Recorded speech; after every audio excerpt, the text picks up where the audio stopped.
राष्ट्रियताको पहरेदारी, जनाधिकारको पक्षमा खबरदारी। यो हो न्युज नेपाल टेलिभिजन।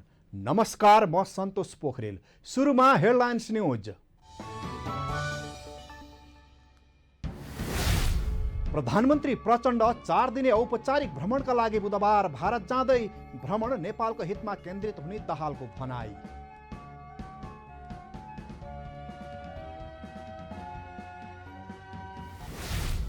सरकारले फेरि बिउतायो सांसद विकास कोष। 8 अर्ब 25 करोड रकम विनियोजन। आफ्नो स्वार्थमा बजेट खर्च गर्न पाइने भएपछि सांसदहरू दङ्ग।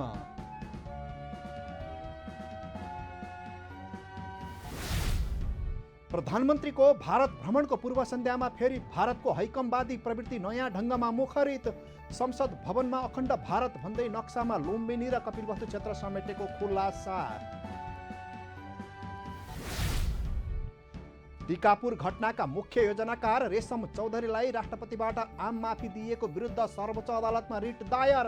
मन्त्री परिषदको निर्णय र सिफारिस कार्यान्वयन रोक्न माग। प्रधान न्यायाधीशमा सिफारिस हरिकृष्ण कार्की विरुद्ध 10 दिनभित्र उजुरी दिन आह्वान। नियुक्तिको प्रक्रिया अघि बढ्यो।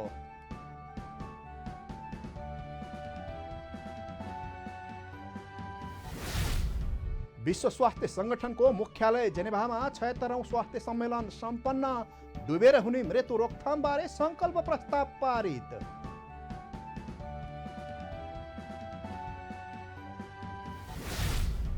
र आर्मीलाई हराउँदै जावलाखेल ए डिभिजन लिगको दोस्रो स्थानमा उक्लियो। आर्मी 30 अङ्कका साथ 5औं स्थानमा।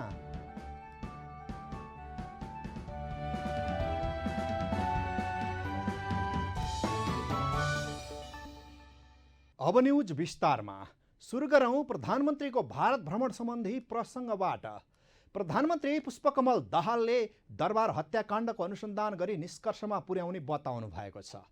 मङ्गलबार नेकपा माओवादी केन्द्रको पार्टी कार्यालय पेरिस डाँडामा भएको माओवादी सल्लाहकार समिति र ज्येष्ठ कम्युनिस्ट मञ्चको संयुक्त बैठकलाई सम्बोधन गर्दै उहाँले ठुला हत्याकाण्डका नामले परिचित दरबार हत्याकाण्ड र गौर हत्याकाण्ड लगायतका हत्याकाण्डहरूको अनुसन्धान गरी निचोडमा पुग्ने बताउनु भएको हो। उहाँले 2046 सालको जनआन्दोलनपछिका सबै उच्च पदस्थ अधिकारीका सम्पत्ति विवरणहरूको बारेमा खोजी नीति गर्ने पनि प्रतिबद्धता व्यक्त गर्नुभयो। दाहालले भ्रष्टाचारका काण्ड र ठुला हत्याकाण्डका बारेमा अनुसन्धान गरी निष्कर्षमा पुर्याउनु पर्ने र नागरिकलाई यसबारेका शङ्काहरूको छिनोफानो गर्नुपर्ने आवश्यकता रहेको पनि उल्लेख गर्नुभयो। ठुल्ठुला भ्रष्टाचारका काण्ड भनेर जो थापित छन् तिनको खोजी नीति गरिन्छ। ठुल्ठुला भयानक हत्याकाण्डहरू छन्, ती हत्याकाण्डहरूको चाहिँ खोजी नीति गर्नु छ। चाहे त्यो गौर हत्याकाण्ड होस्, चाहे त्यो दरबार हत्याकाण्ड होस्, त्यसको छिनोफानो भएको छैन। नेपाली जनताको मनमा धेरै ठुला ठुला शङ्काहरू छन्। के भएको हो भन्ने कुराको सत्य तथ्य आएको छैन। यी सबै कुराहरू पनि हामीले क्रमशः लगेर चाहिँ एउटा नयाँ विश्वास जनतामा जगाउनु छ। अब केही हुन्छ, हुन सक्छ भन्ने विश्वास जगाउनु छ। सो अवसरमा प्रधानमन्त्री दाहालले आफ्नो बुधबारबाट हुने भारत भ्रमणलाई जति सक्दो उपलब्धिमूलक बनाउने र नेपाली जनतामा गलत सन्देश जाने गरी सरकारले कुनै सम्झौता नगर्ने पनि बताउनु भयो। यसैबीच सरकारले नेपाल भारत जोड्ने रक्सोल वीरगञ्ज सिमारा नाकाको वैकल्पिक सम्भाव्यताका लागि भारत सरकारसँग छलफल गर्ने भएको छ। मङ्गलबार सिंहदरबारमा पत्रकार सम्मेलन आयोजना गर्दै परराष्ट्र मन्त्री नारायण प्रसाद साउदले रक्सोल वीरगञ्ज सिमारा नाका धेरै व्यस्त हुने भएकाले यस मार्गको विकल्पमा अर्को मार्गसहितको नयाँ नाकाका बारेमा भारत सरकारसँग सम्भाव्य स्थानहरूको बारेमा छलफल गर्ने बताउनु भएको हो। उहाँले नेपालगञ्ज रूपेडिया, भैरवा, सुनौली र विराटनगर जोगबनी लगायतका अन्य नाकाहरू पनि चलायमान बनाउने बारेमा छलफल भइरहेको बताउनु भयो। सुदूरपश्चिमको सीमा नदीको रूपमा रहेको महाकालीभित्र नेपालको चाहिँ सुदूरपश्चिम र उसलाई चाहिँ यो उत्तराखण्डलाई जोड्नका लागि केही पुलहरू, केही पक्की पुलहरू पिथौरागढ, परशुराम धाम र पूर्णागिरी जोड्ने र झुलाघाटमा पुल बनाउने कुरा लामो समयदेखि दुईटै देशका बीचमा यो सहमति हुँदै आएको छ र अब यसलाई चाहिँ कार्यान्वयन गर्ने बारेमा दुईटै देशका बिचमा ठोस पहल कदमी हुनेछ भन्ने बाटोमा पनि जान चाहन्छौँ। नेपाल र भारत सरकारबीच विभिन्न कालखण्डदेखि थाँतिरहेका सीमादेखि अन्य मुद्दाहरूमा छलफल हुने परराष्ट्र मन्त्रालयले जनाएको छ। भारतीय प्रधानमन्त्री नरेन्द्र मोदीको निमन्त्रणामा बुधबारबाट भ्रमणमा जान लाग्नुभएका प्रधानमन्त्री दाहालले भारतीय समकक्षी मोदीसँग द्विपक्षीय वार्ता गर्नुहुनेछ। प्रधानमन्त्री दाहालले भारत भ्रमणका क्रममा भारतीय राष्ट्रपति द्रौपदी मुर्मू, उपराष्ट्रपति जगदीप धनखडसँग पनि शिष्टाचार भेट गर्ने कार्यक्रम रहेको छ। प्रधानमन्त्री भारत भ्रमणको तयारीमा हुनुहुन्छ, तर भारतको दादागिरी भनी कायमै छ। प्रधानमन्त्री प्रचण्डको जेठ 17देखिको भारत भ्रमणको पूर्व सन्ध्यामा भारतले आफ्नो नयाँ संसद भवनको उद्घाटन गर्यो। नयाँ संसद भवनमा नेपालको प्राचीन कपिलवस्तु र लुम्बिनी समेत प्राचीन भारतमा रहेको उल्लेख गरेको छ। के यो भारतको दादागिरी होइन? हेरौँ यो रिपोर्ट। प्रधानमन्त्री प्रचण्डको ज्येष्ठ 17 गतेदेखि भारत भ्रमणको पूर्व सन्ध्यामा भारतले आफ्नो नयाँ संसद भवनको उद्घाटन गर्यो। नयाँ संसद भवनमा नेपालको प्राचीन कपिलवस्तु र लुम्बिनी समेत प्राचीन भारतमा रहेको उल्लेख गरेको छ। भारतीय प्रधानमन्त्री नरेन्द्र मोदीले भारतको नयाँ संसद भवनलाई प्राचीन र नूतन भारतको फ्युजन भन्दै नयाँ संसद भवनको उद्घाटन गरेका छन्। अखण्ड भारतको ब्यानरमा नेपालको लुम्बिनी र कपिलवस्तुले परापूर्व कालमा भारतमै थिए भन्ने स्पष्ट सन्देश दिने गरी संसद भवनको नक्सामा उल्लेख गरेको छ। भारतीय संसद र त्यो भवन जीवित रहँदासम्म अब यो भारतीय दाबी ढुङ्गाको अक्षर बनेर रहिरहनेछ। अनि भारतको संसदमा जाने जो कोहीले कपिलवस्तु र लुम्बिनी पहिले भारतमा रहेछन् भन्ने सन्देश ग्रहण गरिरहनेछन्। विभिन्न समयमा भारतले भगवान गौतम बुद्धको जन्म भारतमा भएको भन्ने मिथ्या दाबी गर्दै आएको छ। भारतले स्कुल पाठ्यक्रमहरूमा पनि बुद्ध भारतमा जन्मेका हुन् भनेर गलत सिकाउँदै आएको हो। सीमाहरूमा भारतसँग नेपालको युगौँदेखि अन्त्यहीन विवाद जारी छ। भारतले नेपालको कालापानी, लिपुली लेक र लिम्पियाधुरामा भारतीय फौज नै राखेर नेपाली भूमि अतिक्रमण गर्दै आएको तथ्य दिनको घाम जत्तिकै छर्लङ्ग छ। नेपालको तीनतिरको छिमेकी विशाल भारतले आधुनिक संसद भवन मार्फत नेपालको प्राचीन लुम्बिनी र कपिलवस्तु भारतीय संसदको नक्सामा रेखाङ्कित गर्नुले भविष्यमा पनि भारत कपिलवस्तु र लुम्बिनीको अस्तित्व आफ्नो बनाउने नियत तथा भ्रामक प्रचारमा राज्य स्तर नै लागि परेको छ भन्ने स्पष्ट हुन्छ। यसअघि नै भारतले आफ्नो भूमिमा नक्कली कपिलवस्तु खडा गरेर कपिलवस्तु भारतमा भएको मिथ्या दाबी र प्रचार पनि गर्दै आएको हो। नेपालसँग खुल्ला सीमा र जनस्तरको रोटी बेटीको सम्बन्धका कारण भारतसँग नेपालको सम्बन्ध अकाट्य र अपरिहार्य छ। तर भारतले सधैँ सिमाना मेच्ने, नेपालको भूगोलमा भारतीय सेना राखेर हडप्ने अनि अब भगवान गौतम बुद्धको पवित्र जन्मस्थल लुम्बिनी र कपिलवस्तुमा पनि आफ्नो आधारहीन दाबी पेश गरिरहने यो शैली भारतीय सरकारको नेपाल विरुद्धको चरम मिचाह प्रवृत्तिको नयाँ नमुना हो। नेपालका प्रधानमन्त्री प्रचण्डको जारी भारत भ्रमणका क्रममा यस्ता मुद्दाहरू उप कडा आपत्तिसहित आफ्नो अडान राख्ने आँट गर्नुपर्छ। भारतले भविष्यमा भगवान गौतम बुद्धको अस्तित्व नेपालमा थिएन भन्ने तथ्य स्थापित गर्न यस्ता भ्रामक चित्र र सन्देशहरू प्रभावित गरिरहनुले भारतको हाइकमवादी प्रवृत्तिलाई फेरि नयाँ ढङ्गमा मुखारित गरेको छ। नेपाल सरकारले यस प्रकरणमा कूटनीतिक र राजनीतिक रूपमा नै आफ्नो प्रमाणिक दाबी पेश गर्न सक्नै पर्छ। किनभने देशको अस्तित्वमाथि स्लो पोइजनका रूपमा भारतले गरिरहेको दादागिरी नेपाल सरकारले राजनीतिक दलहरूले ठुलो हेरेर बस्न मिल्दैन। किनभने यस पृथ्वीमा जहिलेदेखि राज्यको अस्तित्व उदय भयो त्यही बेलादेखि नै नेपाल सार्वभौमिक राष्ट्र थियो। कहिले कसैको उपनिवेश नबनेको न पराधीनतामा नबाँचेको मुलुक नेपालको गौरव हुन् कपिलवस्तु र लुम्बिनी। भगवान गौतम बुद्ध संसारका लागि शान्तिका पुजारी हुन्, तर भगवान गौतम बुद्धको जन्मस्थल नेपालकै लुम्बिनी हो। यो विश्व स्वीकृत सत्यमाथि धावा बोल्ने झेल गर्ने भारतीय शैली विरुद्ध देश एक ढिक्का भएर भारतीय चालबाजीको प्रतिवाद गर्नै पर्छ। राजनीतिक bureau news Nepal television Kathmandu. यसैबीच प्रमुख प्रतिपक्षी दल नेकपा एमालेका अध्यक्ष एवं पूर्व प्रधानमन्त्री केपी शर्मा ओलीले भारतको संसद भवनमा नेपालको भूमि समावेश गरिएको नक्सा राख्नु उचित नभएको बताउनु भएको छ। भारतको नयाँ संसद भवनमा काठमा कुदिएको भारतको नक्सामा नेपालको लुम्बिनी र कपिलवस्तु पनि रहेको भन्ने कुरा सुनिएको उल्लेख गर्दै यदि त्यो सत्य हो भने उचित नहुने ओलीको प्रतिक्रिया थियो। अखिल नेपाल महिला सङ्घले मङ्गलबार च्यासल स्थित पार्टी केन्द्रीय कार्यालयमा आयोजना गरेको एक कार्यक्रममा बोल्दै उहाँले भारत जस्तो एउटा पुरानो सुदृढ र नमुना लोकतन्त्र भनिएको देशले त्यस्तो व्यवहार गर्न नमिल्ने स्पष्ट पार्नुभयो। उहाँले प्रधानमन्त्री पुष्पकमल दाहालले आफ्नो भारत भ्रमणको क्रममा सो नक्सा संसद भवनबाट हटाउने कुरा भारत सरकारसँग गर्नुपर्ने बताउनुभयो। भारतसँग सो गल्ती सच्याउने बारेमा कुरा नगर्ने हो भने प्रधानमन्त्री दाहाल भारत भ्रमणमा जानुको कुनै अर्थ नहुने ओलीले बताउनुभयो।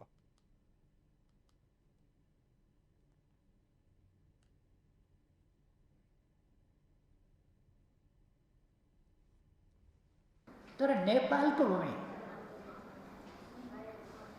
आफ्नो नक्साभित्र हालेर संसद जस्तो ठाउँमा भारत जस्तो एउटा पुरानो सुदृढ नमुना लोकतन्त्र भनिएका ठाउँको लोकतन्त्रले यस्तो खालको हेपा व्यवहार गर्छ भने त्यसलाई उचित भन्न सकिँदैन। त्यो प्रधानमन्त्रीजी भोलि भारत भ्रमणमा जाँदै हुनुहुन्छ। उहाँले त्यो नक्सा हटाउनुहोस्, त्यो गल्ती सच्याउनुहोस् भनेर भारत सरकारसँग कुरा गर्नुपर्छ। त्यति कुरा गर्न सक्नुहुन्न भने अनि भारत भ्रमणमा किन जाने? अध्यक्ष ओलीले शक्ति राष्ट्रहरूले बलमिच्याइ गरिरहेकाले कमजोर मुलुकहरूले न्यायको खोजी गरिरहनु परेको पनि पटक पटक दोहोर्याउनु भयो। त्यस्तै नेकपा एमालेका महासचिव शङ्कर पोखरेलले प्रधानमन्त्री पुष्पकमल दाहालले आफ्नो भारत भ्रमणमा प्रबुद्ध व्यक्ति समूह इपिजी प्रतिवेदन ग्रहण गरी त्यसको कार्यान्वयनमा विशेष जोड दिनुपर्ने बताउनु भएको छ। पार्टीको केन्द्रीय सम्पर्क समन्वय कमिटीले मङ्गलबार च्यासल स्थित पार्टी केन्द्रीय कार्यालयमा आयोजना गरेको प्रधानमन्त्रीको भारत भ्रमण र नेपालको राष्ट्रिय सरोकार विषयक छलफल कार्यक्रममा बोल्दै महासचिव पोखरेलले सो कुरा बताउनु भएको हो।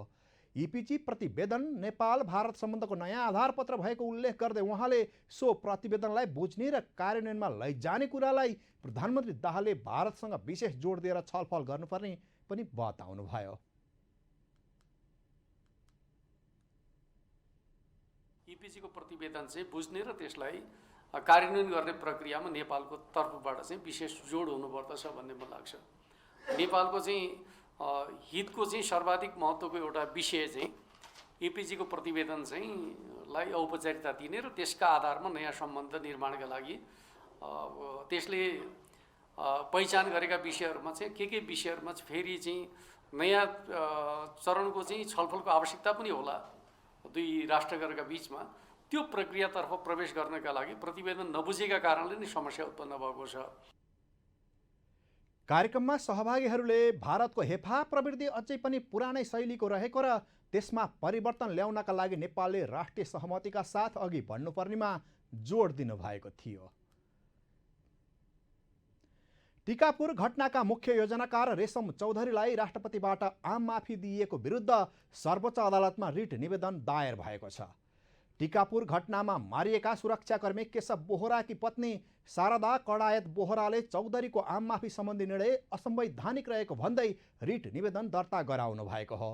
न्युज नेपाल टेलिभिजनको कार्यक्रम संवादसँग कुरा गर्दै बोहराले टिकापुर घटना भवितव्य नभई सुनियोजित भएको भन्दै मन्त्री परिषदको निर्णय र सिफारिस कार्यान्वयन रोक्न माग गर्नु भएको छ।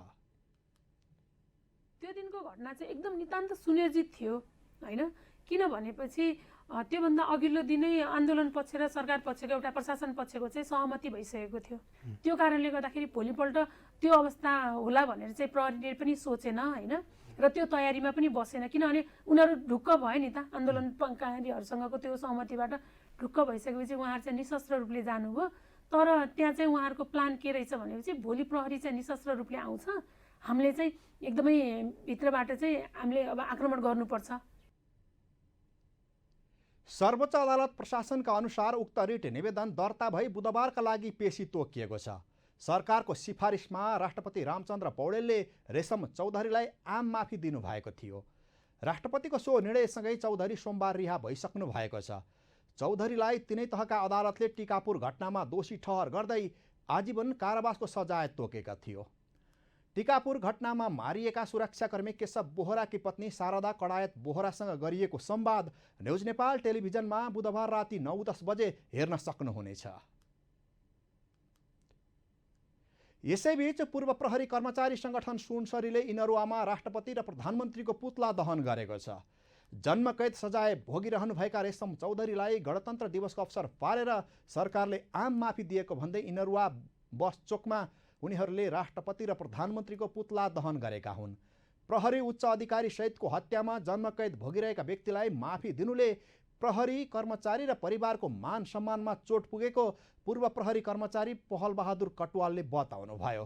पूर्व प्रहरी कर्मचारी सङ्गठनको अगुवाईमा आयोजित पुतला दहन कार्यक्रममा स्थानीयहरूले समेत सहभागिता जनाएका थिए।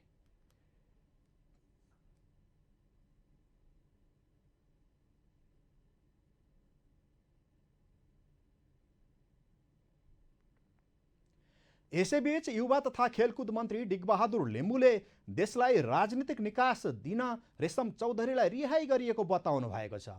विराटनगर विमानस्थलमा मङ्गलबार सञ्चारकर्मीहरूसँग कुरा गर्दै लिम्बुले कहिलेकाहीँ केही अप्रिय लाग्ने घटनाको बाध्यात्मक अवस्था आएका कारणले मुलुकलाई निकास दिनका लागि रिहाईको निर्णय गरिएको बताउनुभयो। मन्त्री लिम्बुले पूर्ववर्ती सरकारले समेत चौधरीलाई छोड्ने तयारी गरेको अवस्थामा वर्तमान सरकारले कार्यान्वयन मात्र गरेको उल्लेख गर्नुभयो।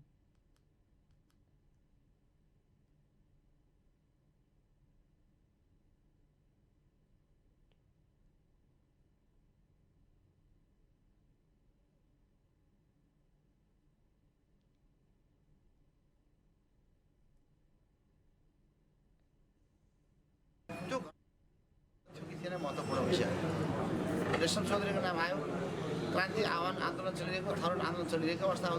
त्यो घटनामा स्वयं संलग्न थियो कि थिएन भन्ने महत्त्वपूर्ण विषय हो। त्यसकारण त्यो विषयहरूलाई चाहिँ समग्रमा हेरेर अहिले चाहिँ सरकारले चाहिँ निर्णय गरेको अवस्था छ। अब यसलाई चाहिँ अब मेरो चाहिँ आगामी सरकारमा सहभागी भएको मन्त्रीको हिसाबले यसलाई सकारात्मक रूपमा लिनु कुनै विकल्प छैन। फरक प्रसङ्गमा मन्त्री लिम्बुले युवा तथा खेलकुद मन्त्रालय समयानुकूल ऐन नियम परिमार्जन गरी अगाडि बढ्ने पनि बताउनुभयो। न्युज नेपालमा अब पालो भएको छ ब्रेकको। ब्रेक अघि हेडलाइन्स न्युज। प्रधानमन्त्री प्रचण्ड 4 दिने औपचारिक भ्रमणका लागि बुधबार भारत जाँदै, भ्रमण नेपालको हितमा केन्द्रित हुने दाहालको भनाई।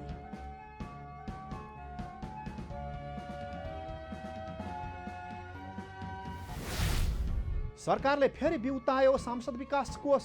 8 अर्ब 25 करोड रकम विनियोजन। आफ्नो स्वार्थमा बजेट खर्च गर्न पाइने भएपछि सांसदहरू दङ्ग।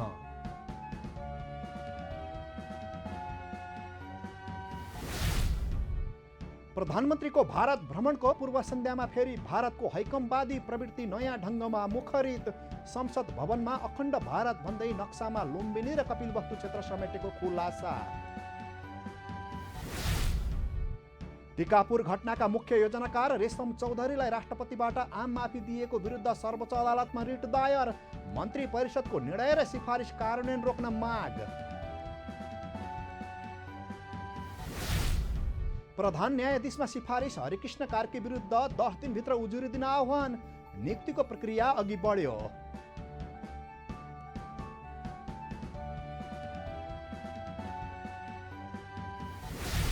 विश्व स्वास्थ्य सङ्गठनको मुख्यालय जेनेभामा 76औं स्वास्थ्य सम्मेलन सम्पन्न। डुबेर हुने मृत्यु रोकथाम बारे सङ्कल्प प्रस्ताव पारित।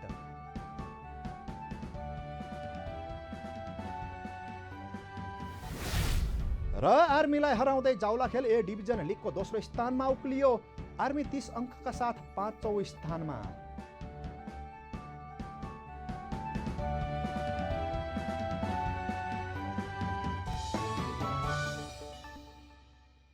ब्रेकपछि स्वागत छ। न्युज नेपालमा अब बाँकी न्युज। संवैधानिक परिषदबाट सर्वोच्च अदालतका न्यायाधीश प्रधान न्यायाधीशमा सिफारिस हुनुभएका कायम मुकायम प्रधान न्यायाधीश हरिकृष्ण कार्की विरुद्ध 10 दिनभित्र उजुरी आह्वान गरिएको छ। मङ्गलबार सिंहदरबारमा बसेको संसदीय सुनवाई समितिले सार्वजनिक सूचना प्रकाशन गरी 10 दिनभित्र कार्की विरुद्ध उजुरी आह्वान गरेको हो। साथै बैठकमा कार्कीको व्यक्तिगत विवरण समेत समिति सदस्यलाई प्रदान गरिएको थियो। सार्वजनिक सूचना सरकारी सञ्चार माध्यमबाट प्रकाशन हुनेछ। कार्कीमाथि लिखित रूपमा पत्र मार्फत वा समितिले सार्वजनिक गर्ने इमेल मार्फत उजुरी दिन सकिनेछ। उजुरीकर्ताको परिचय उनीहरूको अनुरोधमा समितिले गोप्य राख्नेछ भने नाम बिना आएका उजुरीलाई भने प्राथमिकता नदिने बारे समितिमा छलफल भएको छ। समितिका ज्येष्ठ सदस्य पशुपति शमशेर जबराको अध्यक्षतामा बसेको बैठकले सचिवालयबाट प्रस्ताव गरिएको संसदीय सुनवाई समितिको कार्यविधि 2080 को मस्यौदालाई परिमार्जनसहित पारित गरिएको छ। बैठकका निर्णय सुनाउँदै ज्येष्ठ सदस्य सभापति जबराले नेपालको प्रधान न्यायाधीश पदका लागि सर्वोच्च अदालतका न्यायाधीश हरिकृष्ण कार्कीको नाम प्रस्ताव गरी संसदीय सुनवाईका लागि न्याय परिषदबाट समिति समक्ष वैशाख 27 गते पत्र प्राप्त भएको र उक्त पत्र कार्कीको व्यक्तिगत विवरणको प्रतिलिपि समिति सदस्यहरूलाई वितरण गर्न सचिवालयलाई निर्देशन दिएको जानकारी दिनुभयो। नेपालको प्रधान न्यायाधीश पदको लागि सर्वोच्च अदालतका मान्य न्यायाधीश श्री हरिकृष्ण कार्कीको नाम प्रस्ताव गरी संसदीय सुनवाईको लागि न्याय परिषदबाट यस समिति समक्ष मिति 2080 1/27 गते पत्र प्राप्त भएको छ। उक्त पत्र साथ संलग्न उहाँको व्यक्तिगत विवरणको प्रतिलिपि मान्य सदस्यहरूलाई वितरण गरिदिनु हुन म सचिवालयलाई निर्देश गत वैशाख 25 गते संवैधानिक परिषदले कार्कीलाई सर्वोच्च अदालतको प्रधान न्यायाधीश नियुक्तिका लागि सिफारिस गरेको थियो। सार्वजनिक सुनवाईका लागि वैशाख 27 गते सोको जानकारी संसद सचिवालयलाई गराइएको थियो। कार्की झण्डै 15 महिनादेखि सर्वोच्चमा कायम मुकायम प्रधान न्यायाधीशको रूपमा कार्यरत हुनुहुन्छ। सभामुख देवराज घिमिरेले प्रधान न्यायाधीश नियुक्तिको प्रक्रियालाई अगाडि बढाउन संसदीय सुनवाई समितिलाई आग्रह गर्नुभएको छ। मङ्गलबार बसेको समितिको बैठकमा बोल्दै सभामुख घिमिरेले प्रधान न्यायाधीश नियुक्तिको सन्दर्भमा समितिमा पत्र समेत आएर बसेको उल्लेख गर्दै नियुक्ति प्रक्रिया अगाडि बढाउन आग्रह गर्नुभएको हो। उहाँले समितिले गर्ने कार्य सम्पादनहरू छिटोभन्दा छिटो गरी जिम्मेवारीका साथ भूमिका निर्वाह गर्न समिति सदस्यहरूलाई आग्रह गर्नै गर्नुभयो। खुसीको कुरा के छ भने धेरै हिसाबले हेरिएर राजनीतिमा यो सिस्टम निर्माण गर्ने कुराको सुरुदेखि यहाँसम्म लिएर आउने धेरै कुराहरूमा भूमिका निर्वाह गर्नुभएको परिपक्व पाएको र जिम्मेदार मान्यज्यूहरूकै बिचमा यो समिति बनेको छ र आज तपाईँहरूसँग यसरी बसेर कुरा गर्नु पाउँदा मलाई सन्तुष्टि पनि लागेको छ। यसको मतलब के हो भने यसले आफ्नो जिम्मेदारीलाई निश्चय पनि राम्ररी पुरा गर्छ। विभिन्न कारणले गर्दाखेरि यो गठन हुनलाई ढिला भयो। अब अहिले गएर यसले पूर्णता पाएको छ। त्यसैगरी समिति बैठकमा बोल्दै राष्ट्रिय सभा अध्यक्ष गणेश प्रसाद तिमल सिन्हाले कुनै नियुक्तिमा संवैधानिक परिषदले समेत त्रुटि गर्न सक्ने भन्दै सो त्रुटिलाई संसदीय सुनवाई समितिले सच्याउनु पर्ने बताउनुभयो। संयुक्त नियमावली भन्ने बेलामा र खास गरी संसदीय सुनवाईकै सवाललाई लिएर यो समितिकै सवाललाई लिएर सदनमा महत्त्वपूर्ण विचारहरू माननीयज्यूहरूले राख्नु भएको छ। ती सबै विचारहरूप्रति हामी पनि सिफारिस गर्ने, हामी पनि र सुनवाई गर्ने यहाँहरू पनि अत्यन्तै गम्भीर हुनुपर्छ भन्ने मलाई लाग्छ। किनकि यति धेरै प्रक्रियाबाट गएर पनि ठुला कमजोरीहरू देखिए भने त कहीँ न कहीँ खोट छ नि त। उहाँले संसदीय सुनवाई समितिले संवैधानिक परिषदले गरेको नियुक्तिलाई समेत रोक्ने हैसियत बनाउनु पर्ने समेत बताउनुभयो। नेपाली काङ्ग्रेसका केन्द्रीय सदस्य मधु आचार्यले पार्टीको केन्द्रीय कार्य समितिको बैठक नबोलाए विशेष महाधिवेशन बोलाउन बाध्य हुने चेतावनी दिनुभएको छ। मङ्गलबार काठमाडौँमा आयोजित नेपाली काङ्ग्रेस रूपान्तरण अभियानको बागमती प्रदेश विशेष कार्यक्रममा बोल्दै केन्द्रीय सदस्य आचार्यले पार्टीको केन्द्रीय कार्य समितिको बैठक बोलाउन माग गर्नुभयो। उहाँले पार्टीको विधान अनुरूप हरेक 2 महिनामा कम्तीमा एक पटक केन्द्रीय कार्य समिति बैठक बस्नुपर्ने भए पनि 10 महिनासम्म बैठक बस्न नसकेको बताउनुभयो। उहाँले पार्टीका उपसभापति र महामन्त्रीहरूले समेत पदाधिकारी बैठकमा केन्द्रीय कार्य समितिको बैठक बोलाउन माग गरिए पनि नेतृत्वले नसुनेको उल्लेख गर्नुभयो। उहाँले पार्टीको औपचारिक समितिका बैठकहरू नबोलाएमा विधानले दिएको अधिकार प्रयोग गरी विशेष महाधिवेशन बोलाइने चेतावनी नै दिनुभयो। नेपाली काङ्ग्रेसका महामन्त्रीज्यूहरूले, उपसभापतिज्यूहरूले कार्य समिति पदाधिकारीहरूको बैठकमा पनि आग्रह गर्नुभएको छ कि यदि अहिले जुन मुलुकमा भ्रष्टाचारका फाइलहरू उत्रिँदै जाँदाखेरि जे जस्ता काण्डहरू देखिएका छन्, नेपाली काङ्ग्रेससँग सम्बन्धित नेताहरू पनि मुछिएका छन्, यदि यसका विषयमा यदि ठोस निर्णय या पदाधिकारी या कार्य सम्पादन समितिबाट हुँदैन भने तत्काल केन्द्रीय समितिको बैठक बोलाइयोस् त्यही छलफल गरेर यसको छिनोफानो गर्नु भनेर उहाँले भन्नुभएको छ। तर त्यसपछि पनि केन्द्रीय समिति बैठक बोलाइएको अवस्था छैन। आचार्यले पार्टीले भ्रष्टाचारका कुराहरूलाई ढाकछोप गर्दै हिँडे आगामी दिनमा कठिनाई हुने पनि बताउनुभयो। काङ्ग्रेस बिग्रिन र सिद्धिन लागेको भन्दै उहाँले पार्टीलाई सो अवस्थाबाट जोगाउन रूपान्तरण अभियान चलाएको उल्लेख गर्नुभयो। महोत्तरीमा अज्ञात समूहले बैंकबाट 38 लाख रुपैयाँ लुटेको छ। मङ्गलबार मध्याह 12:30 बजेतिर महोत्तरी गाउँपालिका 2 महोत्तरी बजार स्थित एनएमबी बैंकको शाखाबाट लुटपाट भएको प्रहरीले जनाएको छ। 4 जनाको लुटेरा समूहले कर्मचारीलाई पिस्तोल देखाएर करिब 38 लाख लुटेको र उनीहरूको खोजी कार्य तीव्र पारिएको जिल्ला प्रहरी कार्यालय महोत्तरीका प्रमुख प्रकाश मल्लले जानकारी दिनुभयो। लुटेराहरू जलेश्वर हुँदै भारततर्फ फरार भएको र सीसीटीभीमा देखेको फुटेजमा 4 जनाले हातमा बन्दुक लिएका थिए। सीसीटीभी फुटेजमा 4 जना लुटेराहरू देखिए पनि लुटपाटमा अन्य व्यक्तिहरूको पनि संलग्नता हुन सक्ने प्रहरीले जनाएको छ।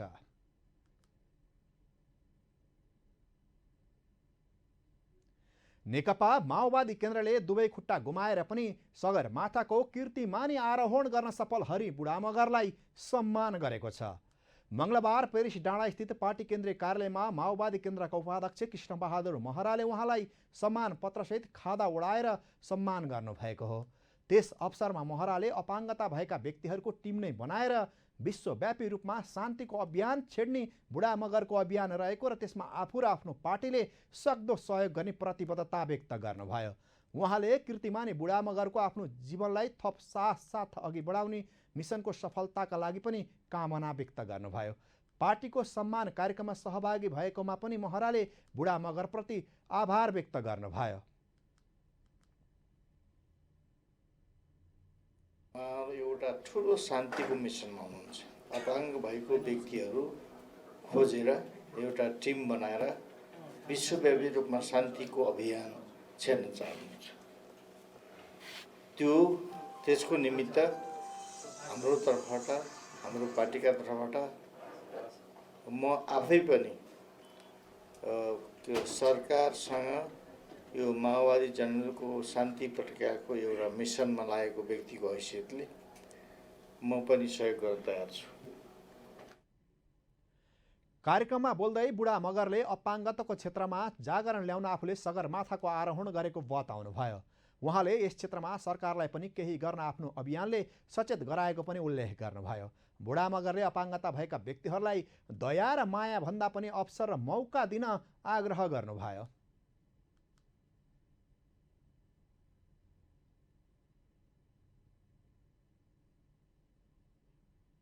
मैले सरकारलाई केही न केही सचेतना र अवेरनेसहरू बनाउन सकेको जस्तो अनुभव लिएको छु र सायद यो अब जनमानसमा, हाम्रो जनरल पब्लिकमा यो ट्रान्सफर हुनेछ भन्ने मैले विश्वास लिएको छु र पछिका दिनहरूमा पनि म यो कन्टिन्युसली म नमर्दासम्म कन्टिन्युसली गर्ने मैले प्रण गरेको छु। चाहे त्यो स्पोर्ट्स र एडभेन्चर्सबाट होस्, वेदर यो समाजसेवा र बिजनेस थ्रु जे गरे तापनि यो एउटा पाटो रहनेछ। बेलायती सेनामा कार्यरत रहँदा दुवै खुट्टा गुमाउनु भएका बुढामगरले गत जेठ 5 गते अपराह्न सगरमाथाको सफल आरोहण गर्नुभएको थियो। न्युज नेपालमा अब पालो भएको छ बिजनेस न्युजको।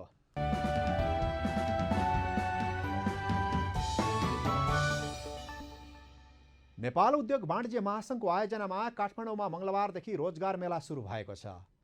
टेकु स्थित महासङ्घको कार्यालयमा जेठ 16 र 17 गते मेला हुने भएको हो। श्रम रोजगार तथा सामाजिक सुरक्षा मन्त्रालय र अन्तर्राष्ट्रिय श्रम सङ्गठनको सहयोगमा रोजगार मेला सुरु भएको हो। मेलाको उद्घाटन कार्यक्रममा बोल्दै महासङ्घका अध्यक्ष चन्द्रप्रसाद ढकालले रोजगार मेलाले जनशक्ति चाहिने कम्पनी र रोजगारी आवश्यक हुनेहरू बीचमा पुलको काम गर्ने बताउनुभयो। सरकारले साबिकको सांसद विकास कोष फेरि बिउताएको छ।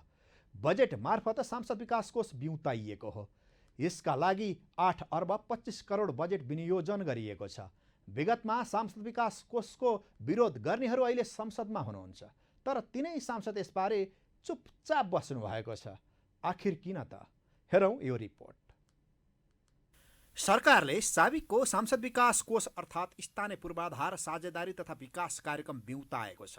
आर्थिक वर्ष 78-79 को बजेट मार्फत खारेज गरिएको यो कार्यक्रमलाई अहिले संसदीय क्षेत्र विकास कार्यक्रमका रूपमा फेरि ल्याइएको छ। निर्वाचन क्षेत्रका जनताले अपेक्षा गरेका विकास निर्माणका स्थानीय आवश्यकता जनप्रतिनिधि मार्फत सम्बोधन गर्न प्रत्येक निर्वाचन क्षेत्रका लागि 5 करोड विनियोजन गर्ने गरी संसदीय क्षेत्र पूर्वाधार विकास कार्यक्रम प्रस्ताव गरेको अर्थमन्त्री डाक्टर प्रकाश शरण महतले बताउनु भएको छ। यस कार्यक्रम अन्तर्गत एउटा आयोजनामा न्यूनतम 1 करोड विनियोजन हुने गरी सडक, सिंचाई, खानेपानी, शिक्षा, स्वास्थ्य, पर्यटन, खेलकुद लगायतका भौतिक पूर्वाधार निर्माणका आयोजना तथा कार्यक्रम छनौट गरिने बजेट वक्तव्यमा उल्लेख छ। यो कार्यक्रम कार्यान्वयन गर्न आगामी आर्थिक वर्षका लागि सरकारले 8 अर्ब 25 करोड विनियोजन गरेको छ। मनलाग्दी खर्च गर्न पाइने भएर होला यस विषयमा ठुला साना नयाँ कुनै दलका सांसदहरूले विरोध गरेको देखिँदैन, किनकि आफ्नो स्वार्थमा बजेट खर्च गर्न पाइने भएर होला। तर स्थानीय तहका जनप्रतिनिधि, पूर्व प्रशासक, अधिकार कर्मीहरूले भने यसको विरोध गर्नुभएको छ। काठमाडौँ महानगरपालिकाका मेयर बालेन शाहले सांसद विकास कोष पाएपछि सांसदहरू वडा अध्यक्षको हैसियतमा आएको भन्दै व्यङ्ग्य गर्नुभएको छ। सांसद विकास कोष पाउनु भएपछि बल्ल सांसदहरू वडा अध्यक्षको लेभलमा आउनुभयो। वडा अध्यक्षकै काम गर्न मन भए किन सांसद बन्नुहुन्छ माननीय ज्यूहरू भन्दै मेयर शाहले प्रश्न गर्नुभएको छ। त्यसै गरी राष्ट्रिय मानव अधिकार आयोगकी पूर्व सदस्य मोहन अन्सारीले पनि यसको विरोध गर्नुभएको छ। उहाँले भन्नुभएको छ, यस विषयमा खुब भाषण सुनियो, सांसद विकास कोष आवश्यक छैन, तर जहाँ सांसदको फाइदा छ र जहाँ पार्टीलाई कमाउ धन्दा देखिन्छ त्यो कोष त गजब तरिकाले बिउतिन्छ। राजनीतिक विश्लेषक खगेन्द्र सङ्ग्रौलाले पनि सांसद विकास कोष बिउताएको भन्दै कटाक्ष गर्नुभएको छ। उहाँले भन्नुभएको छ, आसेपासेहरूलाई पोस्ने र आफूलाई पाकेट खर्च मिलाउने सांसद विकास कोष फेरि बौराइएछ। सक्ने भए है सांसद नाउका द्रव्यभक्षीहरूले। त्यस्तै नेपाल सरकारका पूर्व सचिव शारदा प्रसाद त्रितालले सांसद विकास कोष बिउताउने निर्णय नेताहरूको भनाइ र गराई बीचको नौटङ्की भन्नुभएको छ। सामाजिक सञ्जालमा उहाँले लेख्नु भएको छ, नेताहरूको भनाइ र गराई बीचको नौटङ्की। नेताहरूले भन्ने गरेका छन् भ्रष्टाचार निर्मम तरिकाले नियन्त्रण गरिन्छ, संहिताको संरक्षण गरिन्छ। यी दुईवटै विषयलाई एउटै कामले गलत साबित गरिदिएको छ, त्यो हो सांसद विकास कोष बिउताउनु। उहाँले सँगै सांसदले आफ्नो निर्वाचन क्षेत्रमा विकासका रकम लानु संहिता विरोधी कार्य भएको बताउनु भएको छ। यसबारे उहाँको टिप्पणी छ, विगतमा नै अत्यन्त आलोचित रहेको यो कार्यक्रम अत्यधिक भ्रष्टाचार हुने कार्यक्रमको रूपमा सबैले बुझेको विषय हो। विगतमा कुनै न कुनै सांसदले विकास निर्माणमा बढीमा 20% खर्च गरेर अरू रकम आफू र आसेपासेलाई खुवाएको भन्ने गरिन्थ्यो भने धेरैजसोले त 10% को काम पनि नगरेको भन्ने सुनिएको र देखिएको हो। अख्तियारले आँट गरेको भए विगतमा धेरैजसो सांसदहरू यही केसमा राजनीतिबाट अलग भइसक्ने थिए। हामीले त विनाशकाले विपरीत बुद्धि भन्नुबाहेक के नै रहेछ र। राजनीतिक bureau, news Nepal television, Kathmandu. यसैबीच अर्थमन्त्री डाक्टर प्रकाश शरण महतले सांसद विकास कोष बिउताएर सांसदहरूलाई व्यक्तिगत रूपमा पैसा दिएको जस्तो विश्लेषण गर्न नमिल्ने बताउनु भएको छ। मङ्गलबार अर्थ मन्त्रालयमा आयोजित आर्थिक वर्षको बजेटका सम्बन्धमा आयोजना गरिएको पत्रकार सम्मेलनमा बोल्दै अर्थमन्त्री महतले कोषको 5 करोड बजेट सांसदहरूले नभएर सम्बन्धित निकायले कार्यान्वयन गर्ने पनि बताउनु भयो। 1 करोड भन्दा कम्तीको आयोजना हुनु, 5 करोडमा कम्तीमा नि 1 करोड, 5वटा भन्दा ठुलो हुने त पुरै भयो। र यस्तो आयोजनाहरू स्वत ठेक्का लाग्छ, यहाँले थाहा हुनुहुन्छ, ठेक्का प्रक्रियाबाट जान्छ। ठेक्का कसले लगाउँछ? सम्बन्धित मन्त्रालयले ठेक्का लगाउँछ। यो कुनै पहिला जस्तो के आफै समिति बनाएर यो बजेट उपभोक्ता समिति बनाएर बाँड्ने होइन। अर्थमन्त्री महतले विद्युतीय सवारीलाई सरकारले निरुत्साहित गर्न खोज्यो भन्नु गलत भएको पनि बताउनु भयो।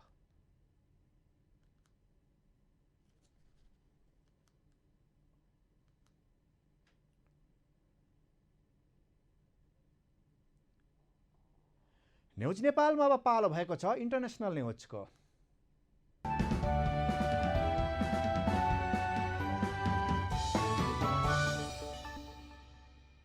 डुबेर हुने मृत्यु रोकथामबारे विश्व स्वास्थ्य सङ्गठनको महासभाबाट सङ्कल्प प्रस्ताव पारित भएको छ। विश्व स्वास्थ्य सङ्गठनको मुख्यालय जेनेभामा मे 21देखि 30सम्म आयोजित 76औं विश्व स्वास्थ्य सम्मेलनका प्रतिनिधिहरूले डुबेर हुने मृत्यु रोकथामका लागि विश्वव्यापी कार्यलाई तीव्रता दिने प्रस्तावमा सहमति जनाएका हुन्। सङ्गठनका अनुसार डुबेर संसारभरि प्रत्येक वर्ष 2,36,000 जनाको मृत्यु हुन्छ। महासभाले सदस्य राष्ट्रहरूलाई आफ्ना मुलुकमा डुबेर हुने मृत्युको राष्ट्रिय स्तरमा मूल्याङ्कन गर्न र सोको रोकथामका लागि बहुक्षेत्रीय साझेदारीमा आधारित कार्यक्रमहरूको विकास र कार्यान्वयन गर्न अनुरोध गरेको छ। न्युज नेपालमा अब पालो भएको छ स्पोर्ट्स न्युजको सहकर्मी दीक्षा राईको साथमा।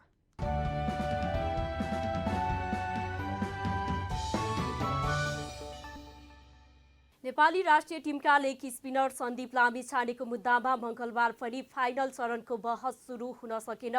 जाहेरी पक्षले अन्तरिम क्षतिपूर्तिको माग नटुङ्गिएसम्म फाइनल बहस नगर्नका लागि आग्रह गरेपछि मङ्गलबार पनि फाइनल बहस हुन नसकेको हो। जाहेरी पक्षले अन्तरिम क्षतिपूर्तिलाई प्राथमिकतामा राखेर पहिले निर्णय हुनुपर्ने माग अदालत समक्ष गरेका थिए। न्यायाधीश शङ्कर बहादुर राईले पनि अन्तरिम क्षतिपूर्तिको विषयलाई टुङ्गाएर फाइनल बहस गर्नु उपयुक्त हुने सुझाव दिएपछि मङ्गलबार पनि फाइनल चरणको बहस हुन नसकेको हो। मुद्दा लम्बिएसँगै सन्दीप लामिछाने अब टिमसँग दक्षिण अफ्रिका नजाने भएका छन्। नेपाली टिम मङ्गलबार राति दक्षिण अफ्रिका प्रस्थान गर्दैछ। शहीद स्मारक ए डिभिजन लिग फुटबलमा जावलाखेल युथ क्लबले त्रिभुवन आर्मी क्लबलाई हराएको छ। मङ्गलबार दशरथ रङ्गशालामा भएको खेलमा जावलाखेलले आर्मीलाई 2-0 गोलले हरायो। जावलाखेलको जितमा दुवै गोल एन्कोटो मासोबीले गरे। यो जितसँगै जावलाखेल युथ क्लब अङ्क तालिकाको दोस्रो स्थानमा उक्लेको छ।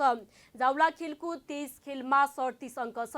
आर्मी उत्तिनै खेलमा 30 अङ्कका साथ 5औं स्थानमा छ। बुढा Neelkanth model community academy BMCA को आयोजनामा प्रथम BMCA कप अन्तर्विद्यालय बास्केटबल प्रतियोगिता बुधबारदेखि हुने भएको छ। प्रतियोगितामा 53 टोलीको सहभागिता रहने जानकारी एकाडेमीका प्राध्यापक मोहन प्रसाद भट्टले मङ्गलबार आयोजित पत्रकार सम्मेलनमा दिए। प्रतियोगिताका सिनियर छात्रमा 27, सिनियर छात्रामा 16 र जुनियर छात्रमा 10 टोली सहभागी हुनेछन्। सिनियर छात्रालाई 4 समूह र जुनियर छात्रालाई 2 समूहमा विभाजन गरी लिग कम नकआउट आधारमा खेल खेलाइनेछ। तीनै विधाका विजेताले 15,000 र उपविजेताले 10,000 रुपैयाँ नगद पुरस्कार पाउनेछन्।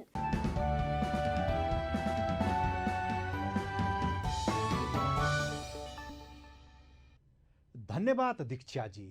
स्पोर्ट्स न्युजसँगै हामी न्युज बुलेटिनको अन्त्यमा आइपुगेका छौँ। जाँदा जाँदै हेडलाइन्स न्युज पुनः एकपटक।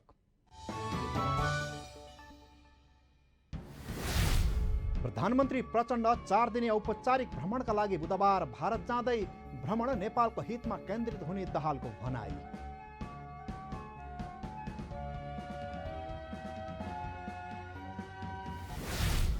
सरकारले फेरि बिउतायो सांसद विकास कोष 8 अर्ब 25 करोड रकम विनियोजन। आफ्नो स्वार्थमा बजेट खर्च गर्न पाइने भएपछि सांसदहरू दङ्ग।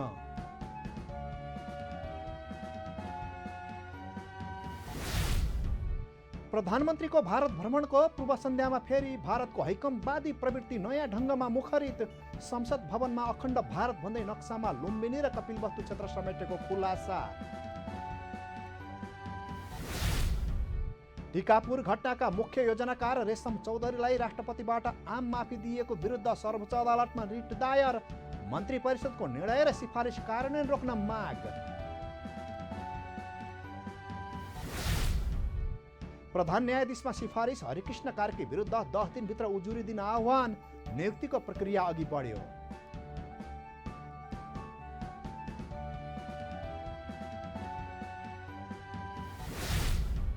विश्व स्वास्थ्य सङ्गठनको मुख्यालय जेनेभामा 76औं स्वास्थ्य सम्मेलन सम्पन्न। डुबेर हुने मृत्यु रोकथामबारे सङ्कल्प प्रस्ताव पारित।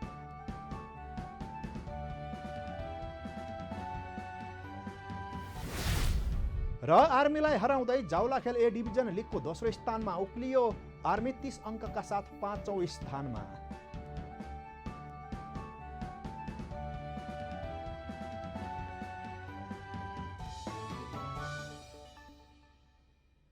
अहिलेलाई न्युज नेपालको न्युज बुलेटिन यति नै।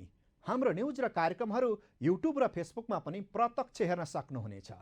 राष्ट्रियताको पहरेदारी, जनाधिकारको पक्षमा खबरदारी। हेर्दै रहनुहोला न्युज नेपाल टेलिभिजन। नमस्कार।